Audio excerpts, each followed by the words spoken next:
खरं तर राष्ट्रपती पारितोषिक विजेते अर्थात सन्माननीय बाळासाहेबजी कानडे सर यानंतर आपलं मनोगत व्यक्त करतील.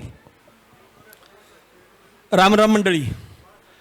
पिंपळे खालसा तालुका शिरूर मॉडेल स्कूल ग्रामदैवत भैरवनाथाची कृपा सूर्य मावळतीला चालला आहे. प्रत्येकाच्या आयुष्यात असं वाटतं का असा काहीतरी गोरज मुहूर्त यावा. सायंकाळची वेळ झाली आहे.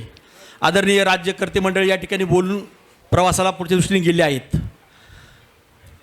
मूर्ती लहान पण कीर्ती महान. आज वैशाख शुद्ध पौर्णिमा. वैशाख शुद्ध पौर्णिमा म्हणजे संपूर्ण जगाला शांतीचा संदेश देणारे तथागत भगवान गौतम बुद्ध यांची जयंती पण, त्यांची पुण्यतिथी पण आणि त्यांच्या ज्ञानप्राप्तीचा दिवससुद्धा वैशाख शुद्ध पौर्णिमा म्हणजे आगमन, प्रगमन आणि ज्ञानप्राप्ती. त्याचबरोबर आपला महाराष्ट्र दिन, कामगार दिन अशा अनेक समयोचित मुहूर्त साधून औचित्याने आज तुमचे आमचे सगळ्यांचे स्नेही आदरणीय बाळासाहेब गुंडाजी घोडे गुरुजी राष्ट्रीय स्वच्छ विद्यालयाचे पुरस्काराचे मानकरी आणि पिंपळे खालसासारख्या शाळेचे प्रथित यश, कर्तव्यदक्ष इतका मोठा स्टाफ सांभाळून घेऊन सगळ्यांना साथीला घेत शाळेला परिपूर्ण घडी बसवणे आणि मॉडेल स्कूल उभं करणं हे आपल्या कारकिर्दीमध्ये 6 महिन्याच्या काळामध्ये जर तुम्ही एवढी बॅटिंग करू शकतायत मग माझ्या लक्षात आलं साथीला वारे गुरुजी बसलेले आहेत. आदरणीय गुरुजनो आणि सगळेच मंडळी, बाळासाहेब गुंडाजी घोडे गुरुजी आमच्या बेट भागातील एक शिक्षक. या शिक्षकाला शाळा शाळा आणि शाळा या व्यतिरिक्त दुसरं काही माहिती नाही. आपली पूर्ण हयात एकही दिवस रजा न घेणारी ही व्यक्ती आणि झपाटून काम करणारी व्यक्ती. जेव्हा आदरणीय मला आठवण येते SP सरांची. SP सरांनी यांना सांगितलं त्या रामकाठीजवळच्या वाडीमध्ये तुमची नेमणूक करण्यात आहे. एका साध्या जशी तुमची शाळा होती वाबेवाडीची तशी यांची पण शाळा. आज तुम्ही जगामध्ये पोहोचता वारे गुरुजी.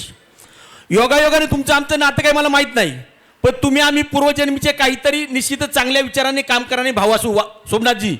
आणि म्हणूनच आज या ठिकाणी हा प्रसंग निर्माण जो होतोय त्या शिवनगर शाळेमध्ये ही जोडी आली. अनेक या ठिकाणी टाकळीचे गुरुजन आहेत आणि पाहता पाहता मेहनत करत गेले.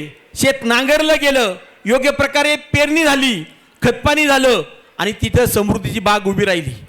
संपूर्ण महाराष्ट्रातच मला एकमेव उदाहरण दिसलं का ज्या शाळेमध्ये जलतरण तलाव निर्माण केला जाऊ शकतो आणि हे निर्माण करणार होते बाळासाहेब गोंडे गुरुजी वहिनी.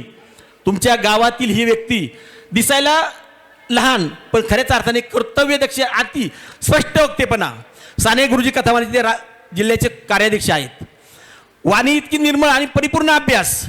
आपली मुलं अशी घडवली. स्वतःची मुलं चांगली का घडली? कारण समाजाची मुलं चांगली घडवली. ज्या ज्या ठिकाणी गेले त्या त्या ठिकाणी असा ठसा उमटवला का तो कायमस्वरूपी जतन केला जाईल. राजकारणाच्या निवडणुकीचे शिक्के हे वेगळे, ते शिक्के राजकारणी लोकांना लखलाभ. पण आम्हा गुरुजनांच्या आयुष्यामध्ये आम्हाला खऱ्या अर्थाने परिपूर्ण समृद्धी देणारं शिक्षण दिल्यानंतर एक वेगळी अनुभूती मिळते. तीच आमची खऱ्या अर्थाने समृद्धी असते आणि घोडे सरांच्या वाटेला ती परिपूर्ण आली आहे. शुभमानी प्रेषित, उच्च शिक्षित झालेत, स्वतःच्या पायावर उभे राहिलेत. मनीषाताई तुम्ही त्यांना परिपूर्ण साथ दिली. शिवनगर शाळा त्या ठिकाणी भारताचे पंतप्रधानांनी गौरवली गेली आणि त्यावेळेस मी पाहिलं बापूसाहेब गावडे बेट भागाचं दैवत त्या ठिकाणी विधानसभेचे त्यावेळेचे अध्यक्ष आता राजस्थानचे राज्यपाल आहेत हरिभाऊजी बागडे. हरिभाऊजी बागडे आणि बापूसाहेब गावडे दिसायसारखे. बापूसाहेब गावडेंना वरती बोलवलं गेलं आणि मग बापूसाहेब गावडेंनी या पठ्ठ्याच्या पाठीवर थाप टाकली.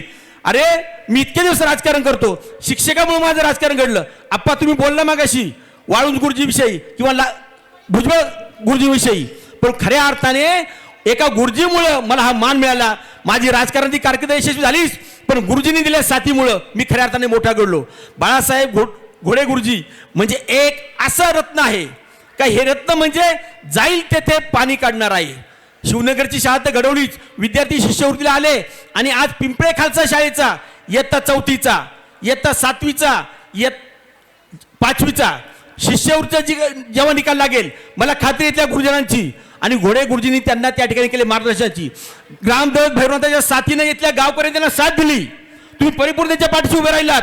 तुम्ही ओळखलं त्यांच्यामध्ये काहीतरी आगळी वेगळी ऊर्जा आहे आणि ही ऊर्जा त्यांनी प्रसारित केलेली आहे. इथल्या सगळ्या शिक्षकांनी अशी काही कार्य केले आहे. ज्यावेळेस मी या ठिकाणी आलो तमाम पिंपळे खालसाच्या गुरुजनांना आणि इथल्या गावकऱ्यांना एसएमसीला मी सलाम करतो. लर्नर्स टुडे ऑफिसर्स टुमारो, हे तुमचं ध्येय, हे तुमचं ब्रीथ. आजचे शिकणारे विद्यार्थी उद्याचे सगळे ऑफिसर. आणि शिरूर तालुक्यातील पिंपळे खालसा गाव हे आपल्या पुणे जिल्ह्यामध्ये अधिकाऱ्यांचं गाव ओळखलं जातं. आणि मग माझ्या लक्षात आलं खऱ्या अर्थाने लर्नर्स टुडे ऑफिसर्स टुमारो हे ब्रीद वाक्य या ठिकाणी का घेतलं गेलं आहे. निश्चितच त्याला ते पात्र ठरणार आहेत. शिष्यवृत्तीचे 50 पेक्षा अधिक विद्यार्थी या शाळेचे झळकल्याशिवाय राहणार नाही.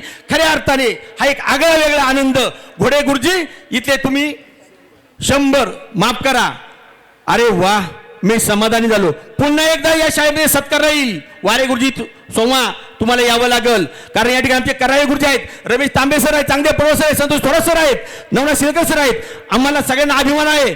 ज्यावेळेस सहकारी बांधव सांगतो गुरुजी 50 नाही तर शतकी खेळी घोडे सर या ठिकाणी करून जाणार आहे. ही 2020ची स्पर्धाच झाली. 6 महिन्यामध्ये इतकी जबरदस्त कामगिरी करणे, कारण तुम्ही पेरलं ते उगवलं. 31 मेला तुम्ही सेवानिवृत्त होत आहेत. त्या दिवशी तुम्हाला सगळ्यांना ज्ञात असेल पुण्यश्लोक अहिल्यादेवी होळकर यांची जयंती आहे. प्रजाहितदक्ष कर्तव्यदक्ष राज्यकती छत्रपती शिवाजी महाराजांनंतर खऱ्या अर्थाने महाराष्ट्राला या देशाला लाभले एक स्वप्न त्यांनी अस्तित्व वास्तवात आणलं. आणि घोडे गुरुजी एक उत्कृष्ट प्रशासक म्हणून जे घडलेत. प्रशांतजी चोरे तुम्हाला सगळ्यांना माहित आहे, तुम्ही शाळाजी पुढे आली, तुम्ही सगळ्यांनी साथ दिली.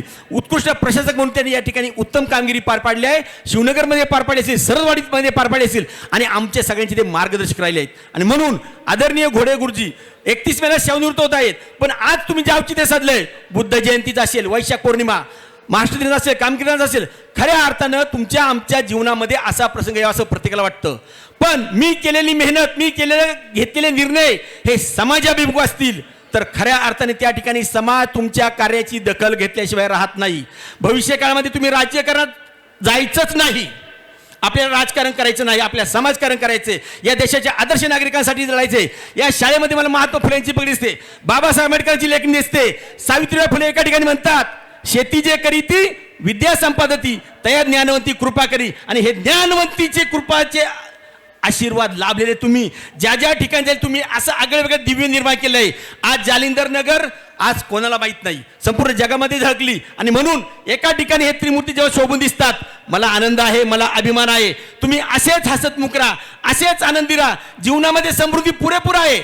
पण माझ्याकडे असलेला जेव्हा मी समाजासाठी खर्च करण्याचा प्रयत्न करतो तेव्हा संध्याकाळी मी समाधानाने झोपी जातो. असं आमचं घोडे गुरुजींचं नेतृत्व आहे, वक्तृत्व आहे आणि कर्तृत्व आहे. वक्तृत्वाच्या बाबतीत अभ्यासासाठी बोलायलाच नको, इतका त्यांचा प्रचंड अभ्यास आहे. आणि म्हणून वारे गुरुजी वाळके सर आणि आदरणीय घोडे सर, आदरणीय तमाम व्यासपीठाला नमस्कार करताना एकच सांगतो, ही महान विभूती आमच्या घोड नदीचं पाणी इतकं भारी आहे का ते पिऊन हे घोडे चौखूर उधळल्याशिवाय राहणार नाहीत. आणि त्यांनी आटकेपार्थ झेंडे झडकले म्हणजे दिल्ली जाऊन पुरस्कार घेतला, मला हे सांगायचे. आणि आज पिंपळे खालसा तुमची शतकीपार खेळी होणार आहे सर. या शतकीपार खेळीचे ते खऱ्या अर्थाने सगळेच मावळे, सगळेच शिवाजी. आणि म्हणून ही भूमिका या ठिकाणी मला वास्तवात आली दिसली. अधिकचं न बोलता साने गुरुजी कथा मला ज्ञानलक्ष्मी राष्ट्रीय प्रतिष्ठान, आंबेगाव तालुका प्राथमिक शिक्षण पतसंस्था, पुणे जिल्हा प्राथमिक शिक्षण संघाच्या वतीने माऊली पुंडित बोलतीलच, पण आपण सगळ्या गुरुजनांच्या वतीनं आदरणीय घोडे सर, तुम्ही 31 मेला सेवानिवृत्त होतात. अजून महिनाभर तुम्ही या ठिकाणी येणार आहात. तुम्हाला कधी काही कमी पडणार नाही, कारण तुम्ही केलेली गुंतवणूक समृद्धीला आलेली आहे. एकही रुपया चुकीच्या प्रकारे तुम्ही कधी पेरला नाही, सोनं त्यातून उगवणार आहे. आणि पिंपळे खालसाकर तुम्ही सुद्धा या ठिकाणी मागाशी कोणतरी बोललं, आले 6 महिने, ते कोकडे साहेब मागाशी बोलून गेले, परंतु सासवडे साहेब बोलून गेले. थोडक्या काळामध्ये आलो, पाहिलं, ते आले, त्यांनी पाहिलं आणि त्यांनी जिंकलं. तुमच्या भावी आयुष्यासाठी मनापासून शुभेच्छा. जय हो, मंगल हो.